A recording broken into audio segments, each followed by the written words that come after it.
Back up, back up. Hey, everybody, it's your boy SergDragon, and welcome back to another edition of the Heavens Monsters podcast. With me always is T-Money, His Majesty King Terence. I'm touching your cup. I'm touching your cup. Thank you for having me, my loyal subject. I'm touching your cup, motherfucker. Yeah, we're having some coffee here.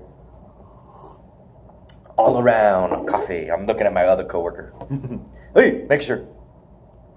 It's a sweet royal of nectar. Today we'll be covering, what was it, June 17th? Yes. And June 18th are Monday Night Raw and Smackdown. So here we go. A little iffy because nobody edited this stuff for us to remember pretty well, but we found a site that might work.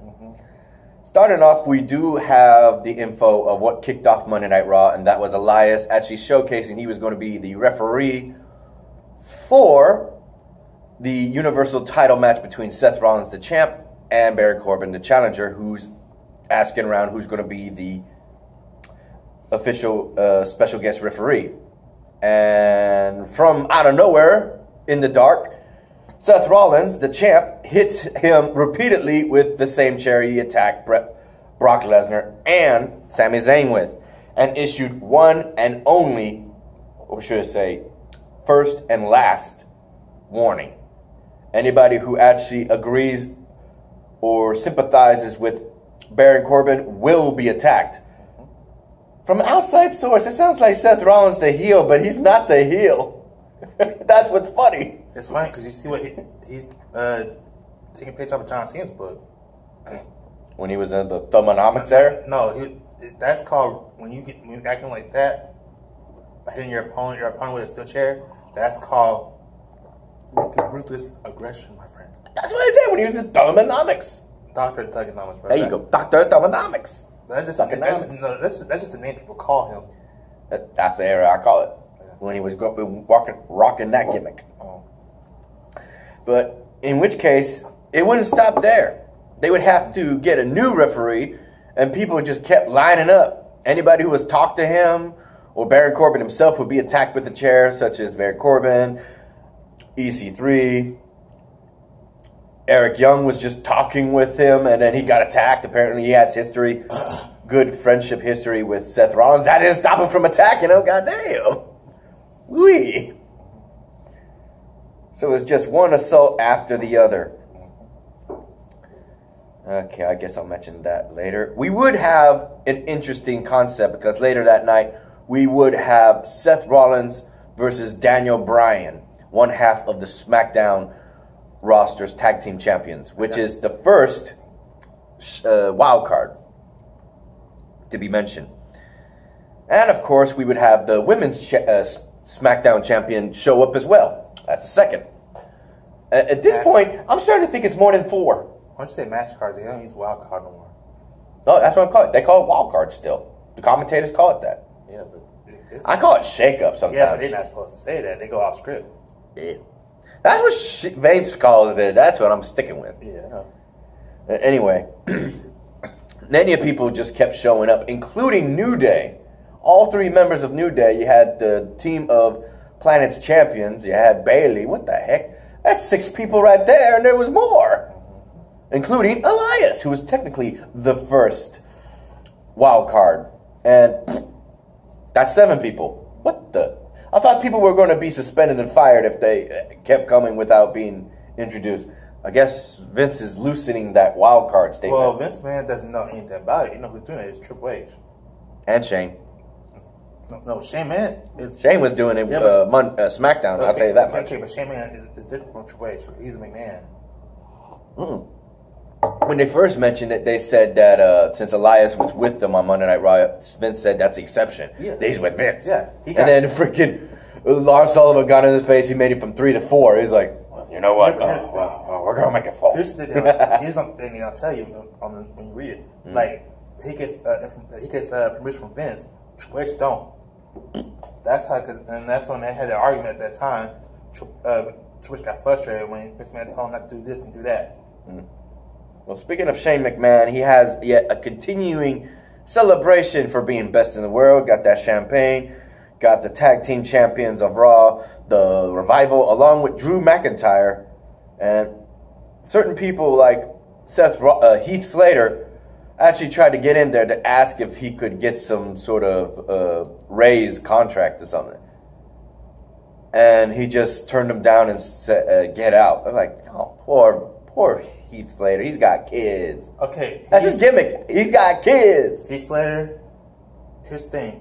You know, you never trust a McMahon. When you go up to ask them, they will say no. Especially when they're heel mode. Yeah. What the hell? Next up, we have an interesting concept. A fatal five-way elimination style to determine the new #1 contender for Samoa Joe's Universal title. United States title. Sorry, I said Universal. They both begin with U. In which case... Oh, you could say U.S. title. At 2. In which case, ladies and gentlemen, Samoa Joe had a front row seat to all this chaos.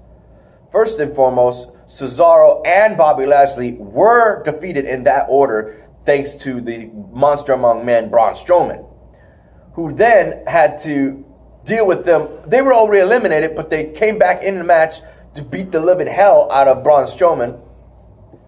And Ricochet taking the advantage of eliminating the biggest threat in that match. Alongside Cesaro and Bobby Lashley, they actually, all three of them held down freaking Braun Strowman for a 3 count. Well, of course, you gotta go after the big guy first. Yep.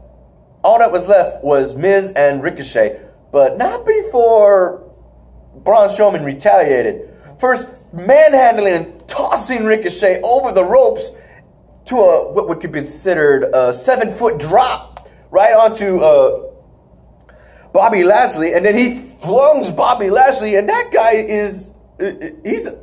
he's almost 6 feet tall, and he's muscular as hell, and he gets thrown like a rag doll into the barricade. And then he's going straight for a beeline to the stage for Cesaro, who couldn't even get away fast enough to be fucking throttled like a train hitting a car into the fucking... Or attacking his ass like a football player. That fucking tackle, goddamn. He didn't even jump, and all of a sudden he's airborne and going full throttle into the freaking neon light sign. Board, whatever they call it. Goddamn. Remember those days when Rhino speared Chris Jericho and that interest? This was no spear. That was just pushed. But that's the difference. Imagine that something like that happened. He didn't put his full body weight into that. But imagine him doing that. I hate they see Braun Strowman doing a spear. Goddamn. He's going to have people cover up blood. But imagine him doing something like that. That's why he's bad for using that move. Imagine him doing something like that and that thing just broke. Yeah, I'm surprised it didn't. They must have reinforced it nowadays with all this crazy shit. Yeah. With Lars Sullivan. Here, turn back on your phone. And Braun Strowman. Goddamn. Lars Sullivan, I'm glad you mentioned. He hasn't had any competition.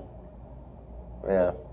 Lucha House Party was his last one. I'm talking about like something that can match up to him. Yep. We then have yet another issue of classic brainwashing of Alexa Bliss to poor Nikki Cross, the Twisted Sister, who's hanging around just in the form of friendship, but lies are being spewed in Bayley's name so that she could actually use Nikki to attack her and try to beat her down. I would say weather her down, so that she can have a more wounded champion come Stomping Ground this Sunday. Alexa Bliss, I love you, just so you know. My mom calls her a flea. You know what everybody else call her? What? Biscuit butt. Because her butt. A biscuit butt. That's bad. That's bad. Remember I told you about that little kid did to her? Mm-hmm. When she was knocked out, when Nia Jax carried her, he grabbed that butt. He slapped that butt. Yeah. He didn't grab. He slapped. He went and Nia Jax was like, "Hey, don't do that." No. She was like this. No. Like that. I saw that.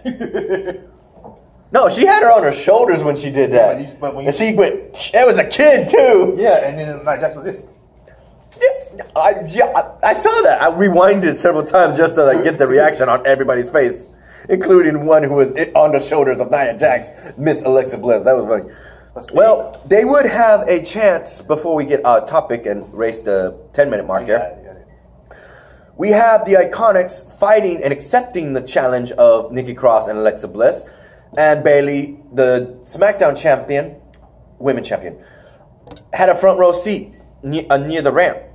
Ultimately, thanks to Alexa Bliss messing with her, she actually interferes in the match, costing him the chance to become the new third time, well, not third time in a title, the third ever women's tag team champions. So Nikki's dreams just got flushed down the toilet because of her beef with Bayley that she altercated. She could have won with Nikki, but I don't think she wanted to. Of all people, with Nikki. Alexa Bliss? Yeah. You know, think about what she's doing. She's trying to use Nikki. Oh, I don't know the game she's playing. Oh, by the way, the person who ended up winning in that Fatal 5-Way, I forgot to mention that, after the havoc that Braun Strowman did. Between the fight remaining of The Miz and Ricochet, Ricochet ended up winning and was assaulted by Samoa Joe, stating that he has eyes on him and he ain't going to let him get his title at Stomping Ground that easy. Another episode of the Funhouse where it's like all of a sudden turns into a cult. Rambling Rabbit is just fine despite being a puppet and having his whole entire being sludged, hammered. You know who gives me the creeps though? Which one? The one with that witch looking thing? That's Sister Abigail. Oh, Sister Abigail? Yep. I thought it was her name. I thought it was something. I thought it was that's who it is. The sister that he always talked about. In the black dress. Yeah. What the fuck do you think she's wearing? She's wearing black and purple with a black veil, like she's going to a funeral. Hello. We'll be talking, but that didn't give me a creep though. I thought it was some. They're all done by his recording of his voice. You know that. We did have also a. Oh no, never mind. It's just an altercation again with Becky Lynch and Lacey Evans just talking. But she kind of you compare her to Annabelle. We then have AJ Styles talking with his boys from New Japan Wrestling, the club, the Good Brothers, or actually it's written here that they're known as the clubs. AJ Styles gave the Good Brothers. They mentioned it both. And he gave them a pep talk to seeing how bad they used to be back in the day. What he remembers them, how bad they used to be when they were in Japan and when they came to Raw, and they don't have that flair no more. They end up fighting the Usos and losing to them despite having that pep talk from AJ Styles. I'm glad he mentioned when Luke Gallows was Festus. Oh, fuck that shit. Forget that. We have entertaining news thanks to the 24/7 title. In that match, we would have an attempt underneath the ring that would be later shown in WWE on YouTube, where Titus O'Neil was underneath the ring the whole time waiting for R-Truth and attempted to pin him, but thanks to the outside interference, they dragged him thinking he was R-Truth, and R-Truth got away again. Which is fun. I'm trying to think, was it? Yeah. That happened on SmackDown, which we'll cover. I hope I don't see him talk to his belt like he did. And you think Braun Strowman was the only one to wreak havoc today? Nope. Thanks to Drew McIntyre, not Shane McMahon, Drew McIntyre mentioning his match against Roman Reigns at Stomping Ground, he went and did one of the taboo things you should not do in WWE. He mentioned his kids. Roman's kids. Drew McIntyre talked smack about his kids. He had that one child. Yeah, it says kids. There's an S after the KID. But yeah, he has a new one, I guess. They haven't announced that. What the hell? In which case, oh hell break loose. He just stormed straight into that little area where they were partying. The revival is just quickly dealt with. And then he goes and attacks 2-on-1 fight. Throws Drew McIntyre in the catering table. And Shane McMahon is just bolting the fuck out of there. Straight to the arena. He thinks he's safe. Nope. Out of nowhere. Bam! Spear in the air. And then he throws him in the ring. Superman punch followed by a spear. And he's just the last one standing. Hey, I seen like wrestlers that Shane McMahon. That is funny. Later, I mentioned that New Day showed up, and this is why, because during that match, we would have Baron Corbin with Kevin Owens and Sami Zayn introducing EC3 before he got jumped. Before he got jumped by Seth Rollins, and they actually used him to actually sanction a match between The New Day, Baron Corbin, Kevin Owens, and Sami Zayn. Because they were supposed to have the Kevin and Sami show. Like, what the hell? Who brought that back? Ultimately, The New Day ended up winning thanks to their fantastic teamwork. Viking Raiders ended up fighting local talent and defeating them with simple ease. We had a Hulk Hogan promo to the US WNT. What does that mean? Is that football? Or something? I don't know. Women's sports is awesome thing. Oh, it's women's sports. Okay, cool. He's talking about his hometown. And finally, we have, and look up the June 18th of Smackdown. We have the remaining match would be between Seth Rollins and Daniel Bryan. Seth Rollins, one hell of a match, I'll tell you that match. It was long. It was long. They had one grueling match between former champion and current champion on SmackDown and Raw. And Seth Rollins finished him off with a mean curb stop into the ground and got the win. Damn, take nothing from Daniel Bryan. He did mention that Seth Rollins never once defeated him. Well, now he has. Oh, one thing I'm going to say about that, guys, I know y'all don't like the 24/7 championship, because I know it's not like the hardcore belt. And I'm saying I'm still talking about that belt and the Universal belt.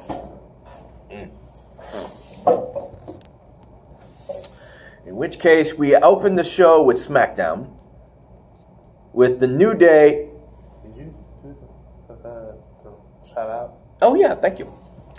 Shout out to our boys Xavier Hill and Mike Henry. A link to the YouTube pages will be in the descriptions down below. And a shout out also to Remaining Heaven Monsters podcast, Renee, Farrell, Andre, Chris Petrie, and Dylan. Hopefully to see you this Sunday, boys. And you didn't like this video, give thumbs up. Oh, that's the end. This is not the end. We haven't done SmackDown. That was the end of Raw. That was the end of Raw. We need to do SmackDown. We do it in one video. Oh, okay.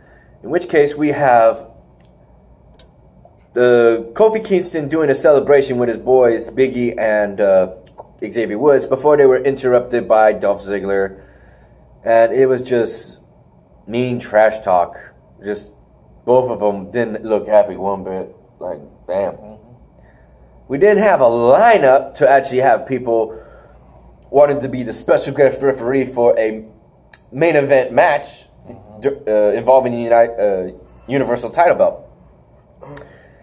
Universal? Yeah, Universal title belt. Oh. Not the United States. See, even you got confused. I had to say my word. I thought you said that we were still on SmackDown. Yeah, we on SmackDown. But they were lining up for it. Okay. Including the B team and Shelton Benjamin waiting in line, and out comes Matt Hardy and looking at Shelton Benjamin saying, whoops, I got leaning against this thing. And he calls Shelton Benjamin,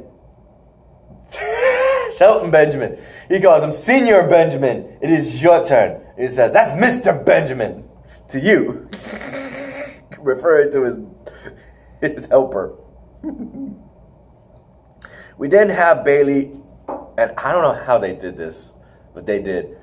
Bayley as a special guest to Alexa Bliss on a Moment of Bliss TV promo show, where she actually tells her straight to her face that she is a better champion and that she is a bully, because that's all she's been. It's all, this hugger is nothing but an act. In which case, she peaked at NXT, and that pissed her off. She went up, beating her up. Well, actually, that wasn't the part that pissed her off. It was the part where she said that the person that ends up beating you at Stomping Ground with the person you wanted to be. And I, nope, that's not true. Kicked her ass, and Nikki Cross had to pull her off, Bella, and looks confused because she's blindsided by Alexa Bliss from behind. Damn. Oh, this is a storyline that was just very quick. We had Apollo Crews talking to Zelina Vega, actually trying... Zelina. What? Zelina. Zelina? Yeah. What did I say? You said Selena. Okay, Zelina Vega. Sorry, it sounds like that too. It sounds like it has an S. It is. In which case, he was looking for Andrade, Cien Almas, but she actually put it on to him that she thought he was trying to make a move on her. Flirt. Deflect. Oh, but here comes Andrea from behind and jumping his ass, so they're not done. What? I didn't see that part. Chad Gable watches and takes note. Where the hell was he? I didn't see that part. Heavy Machinery then defeats the B team, Viva the Compactor. Oh, that's a finishing move. And Seth Rollins comes in to attack them both, since they were looking forward to actually fighting in that match. They're gone. Shane McMahon shows up arriving, and he's confronted by Kevin Owens and Sami Zayn. And they talk about the fact that Seth Rollins is just attacking people left and right, and it says that he needs to do something about it. The Balkan Skull of WWE. Yep. In which case, he goes and says, well, since you have a problem with them, you two can take on both Seth Rollins and Kofi Kingston in a tag team match tonight.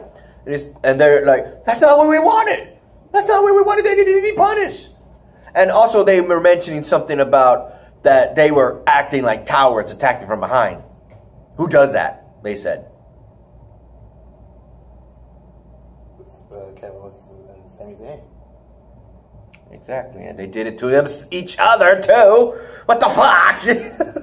Frenemies. And I also called them that stand the road on Oliver Hardy. Canadian bacon and Canadian brisket. Or if you would call him Carmen and I don't know. I'm trying to think of a skinny version. He's already Canadian bacon. I go switching around and call Sami Zayn Canadian bacon and Kevin Owens Canadian beef. Or you call him Jake and the Fat Man. I don't know. Or Carmen and Keeney.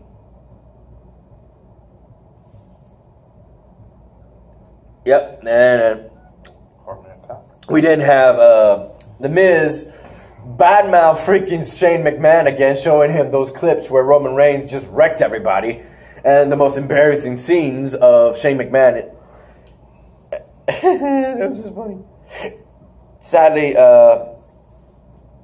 The Miz ends up having to fight both Shane and Drew McIntyre with a random person that he said it would be a 2-on-1 if nobody showed up. Somebody showed up underneath the ring once again, but this time on SmackDown, R-Truth. The return of Awesome Truth in a tag team elimination match. Sadly, they swiftly dealt with R-Truth and then The Miz. R-Truth ain't what he used to be. Yeah, he's still the champ though. That was fun. Yeah, but here's the thing. He ain't no tough guy like he was. Then at the end, he ends up running with Carmella, trying to find Carmella at the end of the show. And he ends up getting to the car. He's looking at Carmella.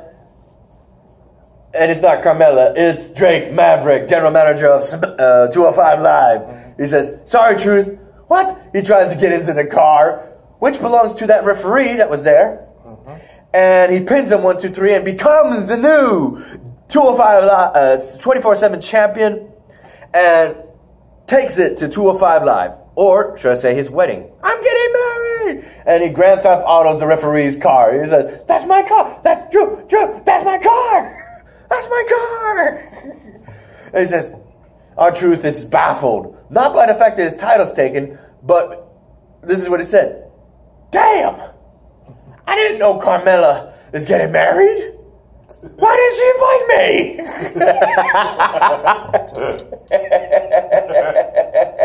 I love R-Truth. I love this guy so much. It's funny as hell. And you know what? I'll mention it. Thanks to my boy Chris Petrie. Thank you, my brother, for in the group messenger on Facebook.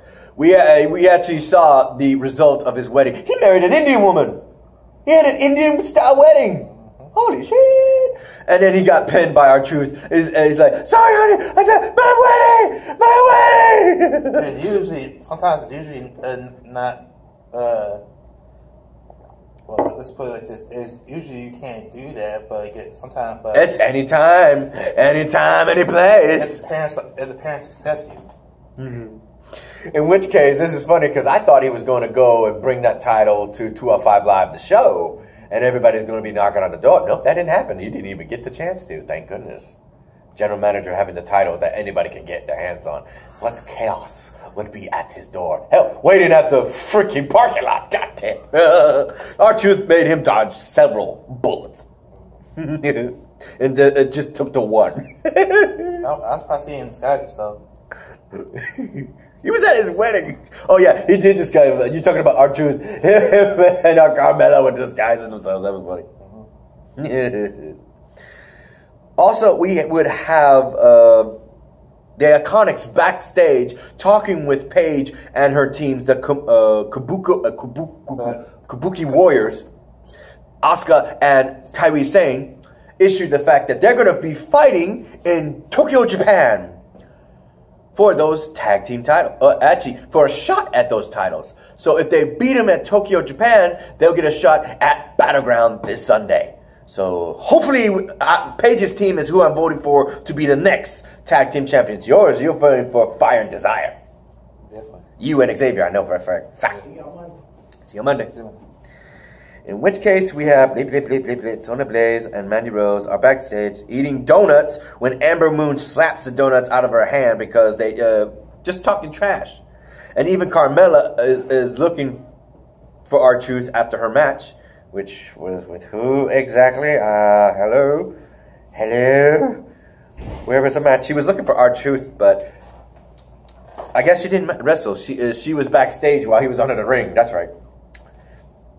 And she said, when you find Mandy Rose, tell her I ain't done with her. She's going to pay her back. Woohoo! And another Fly episode, yeah, same thing. There's a cult. He's coming. And he says, let me in. I gotta admit, that mask is going to be iconic in WWE very soon. I'm going to love this gimmick. Bray Wyatt is another monster. Introducing another monster to WWE. Kofi Kingston and Seth Rollins defeat Sammy. I said, where did the H come from? Sammy. Shamwow. It's Sami Zayn. Sami Zayn. Whatever. Sami Zayn and Kevin Owens, and they get the ass whooped. Thank you. All kidding aside, ladies and gentlemen, thank you for watching this show. We'll see if we have enough time to do 205 Live and NXT. If we don't, then we'll see you on Monday. If anything, thank you for watching, and thank you for being here as always. Thank you, my loyal subject. 1 second. I'm SergDragon, that was Team Money, Your Majesty. King Terence. Leader of monsters here, SergDragon. And you're one of them. So, in which case... So I'm going to take it all that CM Punk did the Nexus. If you like this video, give it a thumbs up. If you didn't, give it a thumbs down. Hit that subscribe button if you like the content. And hit that notification bell for the next Evan Monsters podcast. Peace out, y'all. Bye. Bye.